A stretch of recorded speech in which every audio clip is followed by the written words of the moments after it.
Hallo nochmal. Das Thema meiner Präsentation lautet Computer für jeden Kursraum oder braucht man Computer im Kursraum? Meine Präsentation besteht aus folgenden Teilen. Zuerst möchte ich Ihnen von meinen persönlichen Erfahrungen erzählen. Danach beschreibe ich die Situation in meinem Heimatland. Anschließend werde ich über die Vor- und Nachteile sprechen und zum Schluss sage ich Ihnen meine eigene Meinung.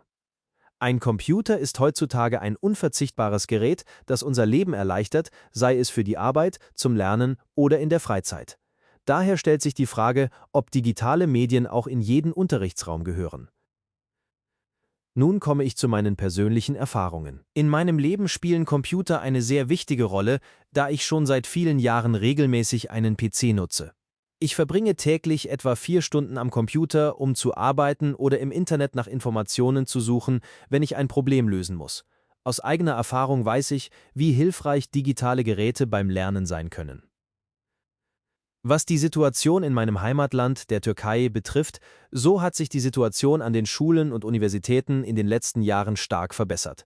In vielen privaten Schulen und an Universitäten gibt es in fast jedem Kursraum Computer, Beamer oder sogar intelligente Tafeln. In einigen staatlichen Schulen fehlt diese moderne Technik in den normalen Klassenzimmern zwar noch, aber es gibt fast überall spezielle Computerräume, in denen die Schüler den Umgang mit digitalen Medien lernen.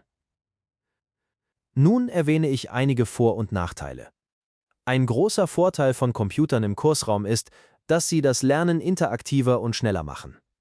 Dozenten können Präsentationen zeigen und Schüler können direkt im Unterricht Recherchen durchführen.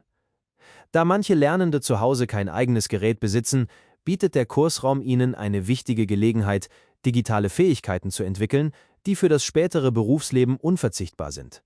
Auf der anderen Seite gibt es auch Nachteile. Wenn man jeden Tag stundenlang vor dem Bildschirm sitzt, kann das den Augen schaden und zu Kopfschmerzen oder einer Sehschwäche führen. Außerdem besteht im Kursraum die Gefahr der Ablenkung. Schüler könnten das Internet nutzen, um Spiele zu spielen oder privat zu chatten, anstatt dem Unterricht zu folgen. Meiner Meinung nach sind Computer im Kursraum sehr nützlich und zeitgemäß. Ich kann mir ein modernes Bildungssystem ohne digitale Medien kaum noch vorstellen.